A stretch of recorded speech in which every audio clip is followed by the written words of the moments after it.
Halo mama-mama, selamat datang. Hari ini kita akan membahas semua tentang perjalanan menyusui.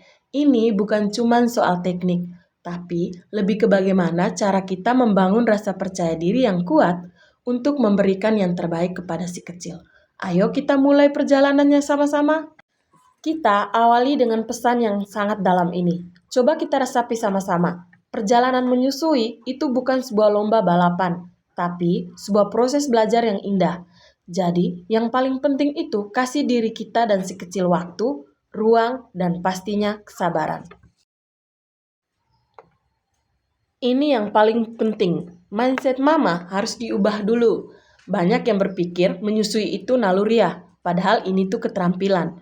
Anggap saja seperti belajar naik sepeda. Awalnya mungkin goyang-goyang tidak seimbang, tapi lama-lama pasti bisa. Ibu dan bayi adalah satu tim yang belajar bersama. Jadi, wajar saja kalau di awal-awal rasanya masih susah. Santai saja, itu normal. Oke, ini dia memkor kita hari ini. Kita mulai dengan fondasinya dulu. Terus kita lanjut ke teknik pelekatan yang pas, nutrisi untuk ASI, mengatasi masalah yang terjadi, logistik pumping atau pompa ASI, dan yang terakhir pengingat kalau mama semua tidak sendirian dalam perjalanan ini. Kita mulai dari yang pertama, kunci sukses menyusui. Ini benar-benar fondasi dari segalanya. Soal persiapan mental dan dukungan apa saja yang mama butuhkan biar bisa mulai dengan langkah yang mantap. Jadi, apa saja kuncinya? Pertama, kepercayaan diri. Yakin pada kemampuan tubuh mama untuk memproduksi ASI. Kedua, disiplin. Susui si kecil sesering mungkin setiap 2 jam. Soalnya tubuh kita itu pintar mama. Kerja berdasarkan supply and demand. Makin sering mama menyusui si kecil, makin banyak produksi ASI. Ketiga, jauhi stres. Ini musuh utama produksi ASI. Dan yang terakhir, dukungan keluarga. Keluarga adalah tim suksesnya mama. Oke, sekarang kita masuk di pelekatan yang sempurna dengan memperbaiki posisi menyusui. Ayo kita bedah satu persatu. Pertama, posisinya harus skin to skin atau perut bayi menempel ke perut mama, biar badannya lurus.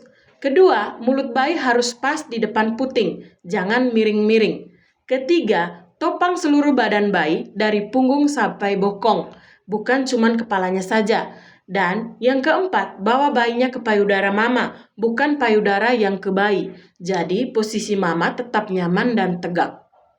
Nah, anggap saja ini contekan untuk mama mengecek apakah sudah benar atau belum pelekatan si kecil. Ciri-cirinya seperti ini. Dagu menempel pada payudara, mulut bayi terbuka lebar seperti mau menguap, bibir bawah terlipat keluar, sebagian areola masuk ke mulut bayi, pipi tidak kempot atau pipi bayi tetap tampak penuh saat mengisap ASI, serta tidak ada bunyi decak atau hanya suara menelan saja. Terakhir, mama tidak merasa sakit. Kalau sakit berarti ada yang salah. Lepas pelan-pelan terus coba lagi.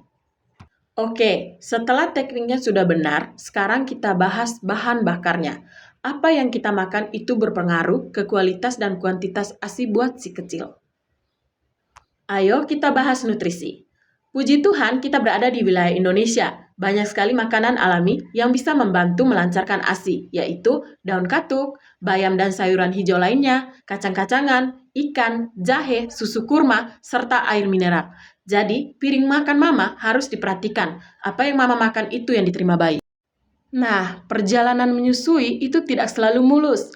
Pastinya ada saja kerikilnya. Sekarang kita bahas bagaimana cara mengatasi rintangan yang umum terjadi biar mama lebih siap dan tidak gampang panik. Nah, ini yang sering terjadi. Mastitis atau peradangan pada jaringan payudara seringkali diawali oleh sumbatan saluran ASI. Kalau dibiarkan, akan berkembang menjadi infeksi. Dan ini gejalanya. Tolong diperhatikan baik-baik. Kalau tiba-tiba demam tinggi sampai menggigil, terus ada di satu area payudara yang merah, bengkak, panas, dan nyeri saat disentuh, jangan tunda lagi. Langsung hubungi nakes atau ke vaskes terdekat. Penanganan yang cepat itu kunci utamanya.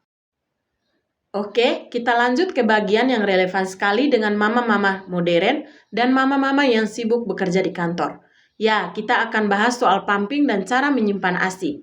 Logistik, biar si kecil tetap dapat ASI terbaik, walaupun mama tidak selalu ada di sampingnya. Yang pertama, cara memompa ASI. Cuci tangan dan sterilkan alat pompa sebelum digunakan. Pompa ASI secara teratur setiap 2-3 jam untuk menjaga produksi ASI. Gunakan pompa dengan tekanan lembut, hindari memompa terlalu kencang. Simpan ASI dalam wadah kaca atau plastik, BPA free yang steril. Yang kedua, cara menyimpan ASI. Jika ASI disimpan dalam suhu ruang, ASI hanya bertahan 4-6 jam. Jika ASI disimpan dalam kulkas dengan suhu 4 derajat Celcius, ASI akan bertahan 48 jam. Jika ASI disimpan dalam freezer minus 18 derajat Celcius, ASI akan bertahan hingga 6 bulan. Jika hendak akan diberikan kepada bayi, cairkan ASI beku dengan air hangat, jangan gunakan microwave. Terus, beri label tanggal pada setiap wadah, gunakan yang paling lama dulu. Dan akhirnya kita sampai di bagian terakhir. Menurut saya, ini bagian terpenting dan bikin Mama merasa nyaman. Mama tidak sendirian. Kita akan bahas kekuatan dari dukungan dan menghancurkan mitos yang suka bikin Mama cemas. Mari kita hancurkan mitos ini. Mama merasa ASI kurang. Faktanya, ini hampir selalu salah. Hampir semua mama bisa memproduksi ASI yang cukup untuk bayinya. Ingat lagi prinsip dasarnya, supply and demand. Kuncinya cuma 2, pelekatan yang benar dan frekuensi menyusui yang sering. Itu saja. Sebagai penutup, renungkan pertanyaan ini. Siapa tim pendukung mama? Apakah itu suami, orang tua, sahabat, atau mungkin nakes? Ingat, menyusui itu kerja tim. Jadi, mari bangun tim pendukung di sekeliling mama. Karena dengan dukungan yang tepat, perjalanan ini pasti bisa mama lalui dengan percaya diri dan bahagia. Semangat terus mama-mama hebat!